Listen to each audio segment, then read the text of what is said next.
Hello, my name is Stephen Janis. I'm a reporter for the Real News Network in Baltimore. It's a sequence of events almost as controversial as the death of Freddie Gray in police custody. I'm talking about the unrest that erupted across Baltimore during the protests over Gray's death and the city response to it. Critics say the mayor and police commissioner were too reactive, and that blunders like confronting teens at a closed mall the day of Gray's funeral only precipitated the crisis. Meanwhile, city officials point to the fact that no one was killed during what they described as a very fluid situation for which no one could prepare. What's the truth, and what could have been done, and who, if anyone, should be held accountable? That's the question my next guest will help us answer, a veritable Baltimore media dream team. Luke Broadwater is an investigative reporter for the Baltimore Sun who has won too many awards to mention, but whose coverage of City Hall and policing has been, to say the least, definitive. Also joining me is Jayne Miller, investigative reporter for Channel 11. She too has won too many awards to mention, but her investigative work on TV is arguably best on local TV. Thank you both for joining us. I appreciate it. Thank you. You've both done stories on these emails. I just want to jump to that right away. I'll start with you, Jayne. What was your impression of the emails? What did you learn from them? Well, first of all, we learned that there was, and Luke and I both know this because we both got batches of them, right, in answer to a public information request for communications that were going on between city officials and state officials and education officials and police during April 25th, 26th, 27th, and beyond, right, over the sequence of events that happened after the death of Freddie Gray. So my impression when we first kind of breezed through them because we had to get on the air, but then when we read them more carefully is I wasn't surprised by anything. I think it's very clear that no, was everybody prepared for what happened on the 27th of April? No. Should they have been? My opinion, I don't know how they could have been, honestly. Most people that are in policing today were not alive, or at least weren't adults in 1968, so they don't remember the riots of that time.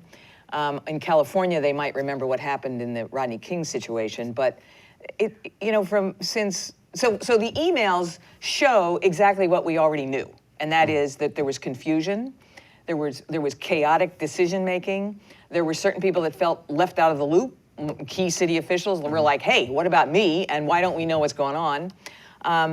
And I think that that's what was conveyed. The critical question is, to me, is that there was a lot of stuff that was withheld based on deliberative process and the give and take, quote unquote, give and take of decision making. And whether that sheds any further light on decisions that were made or weren't made, we'll never know at this point because we don't have them in front of us. Luke, you highlighted an email from the director of the Department of Transportation, right? Tell us about that and what you kind of concluded from that. Right, so right around 3 o'clock when buses are being shut down at Mondawmin and when the subway's being closed down, you have the city's head of transportation writing to the police department saying, we don't know what's going on, clue us in here, and they basically tell them to check their Twitter feed. And he's upset about this, and he calls it unacceptable and says the people of the city are looking to the administration for answers, and we can't provide any. So there you have that's one example of a top city official who felt like there wasn't a coordinated response or there wasn't good communication at the time. That said, as Jayne points out, everything was happening so quickly. We know at 3 o'clock the unrest really begins around Mondawmin, and by 6:30 p.m. the mayor has called the governor to ask for the National Guard. So that's sort of a 3.5-hour window. I mean, a lot of the blame has been pointed to what happened at Mondawmin, that the subway system was closed. Is there any sort of sense that A, someone was in charge in calling those shots, and B, someone was actually knew what was going on in total so that they could respond to it? Was there anything in those emails, or? Well, before the release of this batch of emails, we did a story the week before on some timeline information that we got from the Mass Transit Administration, which is the transit agency that was involved on the 27th, and they're very involved because Mondawmin Mall in Northwest Baltimore is a major transit stop, and the subway runs along through there. So we really focused in that story because there was information that we hadn't seen before on what was revealed to us, and that is, which I believe also the Baltimore Sun had an email along the same line in terms of the school situation. So what we now know is that at 1:30 on the afternoon of the 27th, with Frederick Douglass High School sitting right across the mall, right across from Mondawmin Mall, and right up the street from Freddie Gray's funeral, that there was a request by the MTA to stagger dismissal times so that you didn't have all these kids coming out of school at the same time. feeding into Mondawmin Mall area and that transit stop.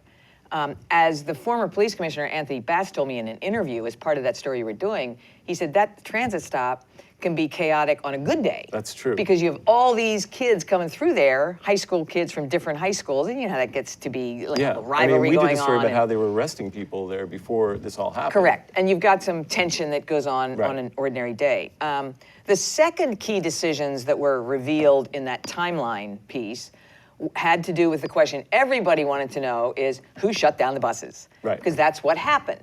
And according to the timeline information, so at the very same time that schools were dismissing, the high school was dismissing, and all these kids were flowing out of the high school, there was a decision made, it appears, by the Baltimore Police Department to, well, one was kind of by default because the police set up what's called a skirmish line, which closed the main bus loop at the transit stop. Then there were actual decisions made by the police department, according to the timeline we had, to shut down an intersection nearby, which also prevented buses from getting in here. Bottom line was you had two things happening at the same time. You had all these kids actually three. All these kids coming out of high school, buses now disrupted so they couldn't get out of there, and they're met by a pretty significant number of riot gear-clad cops. So I've said since we did that piece and since we worked on that piece that if anyone is going to do an outside independent review of the decisions that were made and that would be helpful for anyone around the country that may have to deal with unrest, is what was the most provocative thing that happened that day? Was it, that they didn't stagger dismissal? Was it that you didn't stagger dismissal and then put all those cops there at the same time so that there was a kind of a confrontational atmosphere? And then what role did the transportation play in? All of this was going on in a 90-minute period, Wow. from 1:30 until 3 p.m. in the afternoon. And then the part two of that is by shutting down the buses around the Mondawmin area, did you then the unintended consequence of that is to force people south, which of course goes to Penn North, which is where the burning started and the looting, et cetera, et cetera. So Luke, it struck me from just reading your story that the mayor didn't have a very strong voice in a lot of what was going on. I mean, what was your take on how involved the mayor was in sort of the day-to-day and sort of even having the big picture or being in charge? Well, I think that when I don't think that they thought this was going to happen at this level on that day. And I think they were caught a little bit by surprise. The mayor had a regularly scheduled meeting with the CEO of the schools at 3 o'clock, right as Mondawmin is kicking off, Wow. right? Yeah. She then takes another meeting with children at 4:30 p.m. As Penn and North is blowing up. And they don't go to BPD headquarters till 5 o'clock to start really figuring out what to do. I think then she starts presiding over these meetings at that point. But you have 2 hours there where basically the police commissioner is running the show. And he, is supposed to be commanding his troops and putting them in the right spots and handling the chaos.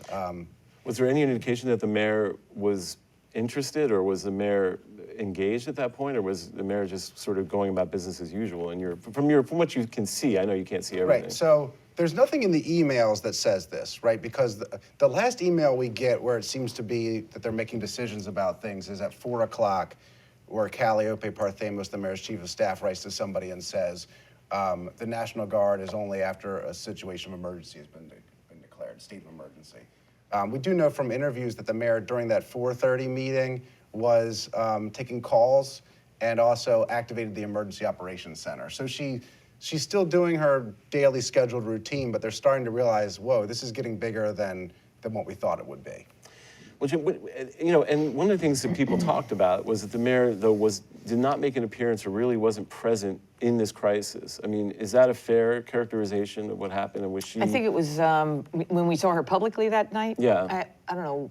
It was like 9. Was it 8 Yeah, p.m.? sometime 8 p.m. something like that. I think just generally what I've said to people, I'm older than a lot of my colleagues.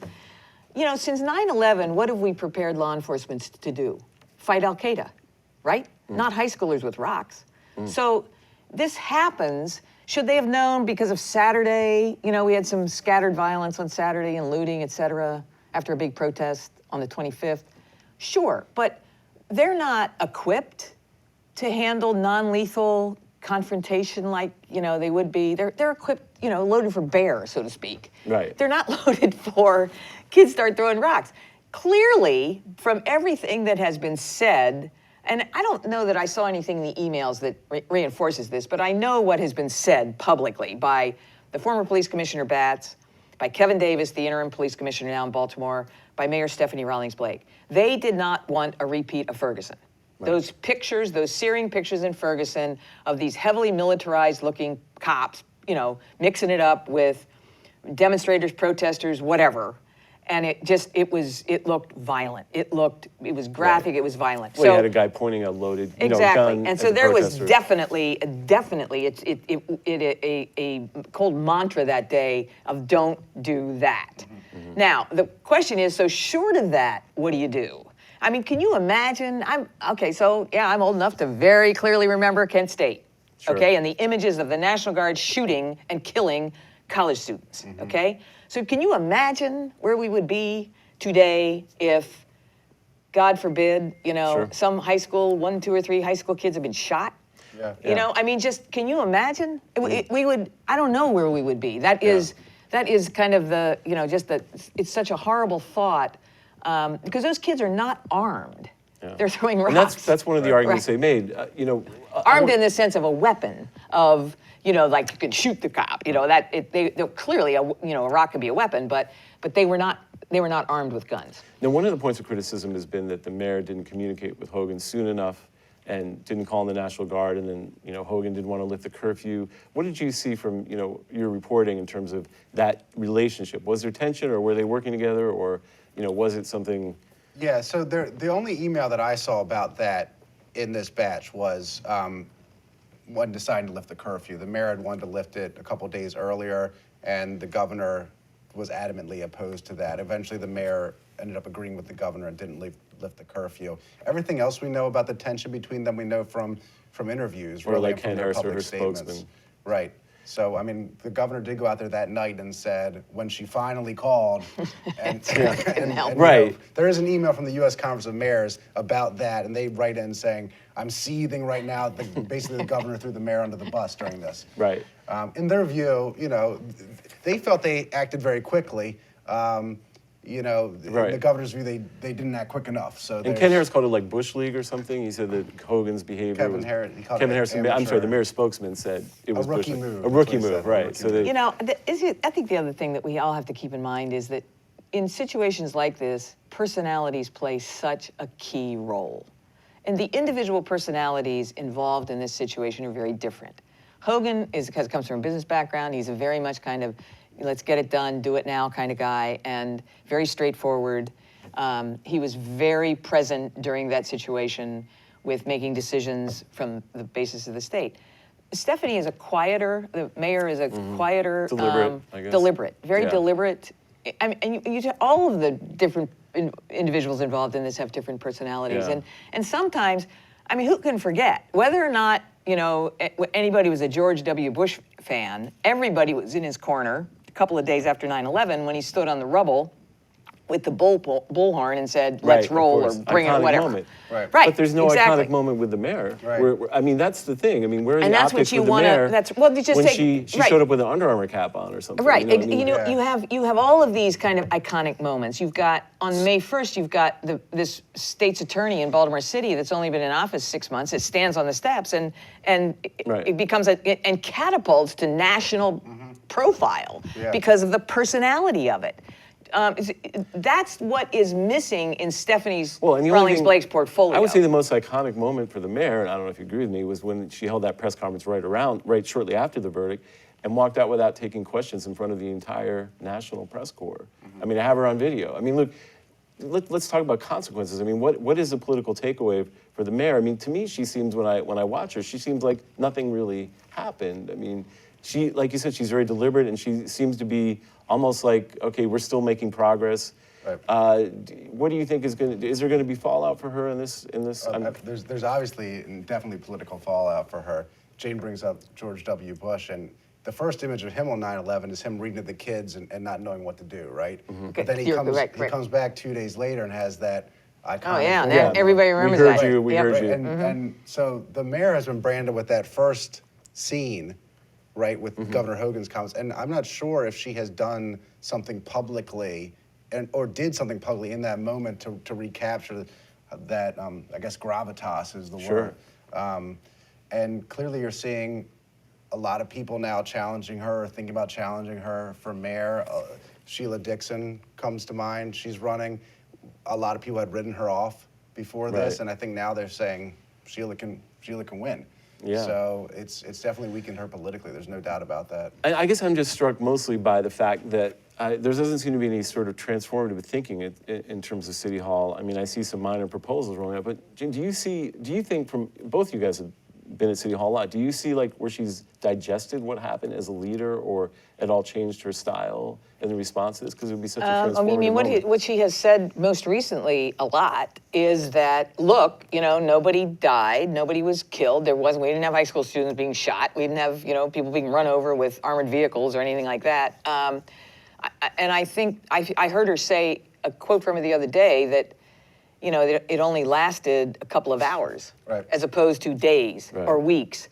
And so I think she's trying to capitalize on that. That's true. It did only last a couple of hours, and there were ugly scenes for sure, but it wasn't a protracted period of unrest. And so I think she's trying to kind of get that message across. The problem is that the conditions in those communities aren't going to change right. overnight, if at all. I mean, we've been waiting, for decades. Well, there's no and- sweeping policy proposals that that's are coming correct. out of City Hall where That's she's correct. saying, you know what, we've been neglecting, because it's almost like she doesn't want to acknowledge that she was part of the problem. Correct. Well, So and that if she there've does something been sweeping, generations of being part of the problem. That's right. her Of family, political her- leadership. she was on the Correct. council since 1995. And that's the thing that struck me as the strangest thing. Like, you think there'd be all these sweeping proposals, but shortly after that, she didn't even want to put city funding towards the 3,000 unfilled summer job slots. I mean, the optics are strange. I mean, Luke, do you think the mayor has anything that she's going to unveil, or do you see any sort of shifts in City Hall in terms of the way they're doing business? Not that I know of. They did endorse a federal program, which I think could, or some people think could, have some impact there, which is these more housing vouchers for people to move. That's not what the mayor necessarily wants. She wants people to come to Baltimore. This idea that we're going to give people money from West Baltimore to move to the counties is maybe not the message she wants, but the feds seem to think that's one way you can improve is to actually have people leave. Right. Well, so- listen, we're a little bit over time, but listen, I appreciate you both. It's been fascinating to talk to you. I hope we can have you back. Luke Broadwater from the Baltimore Sun, thank you for coming. Thank you. Jayne Miller from WBO TV, thank you for coming. We appreciate it. Thanks for having us, Okay. Steve, very much. My name is Stephen Janis, and I'm a reporter for the Real News Network in Baltimore. Thank you. Yeah, My name is Stephen Janis, and I'm a reporter for the Real News Network in Baltimore. Thank you.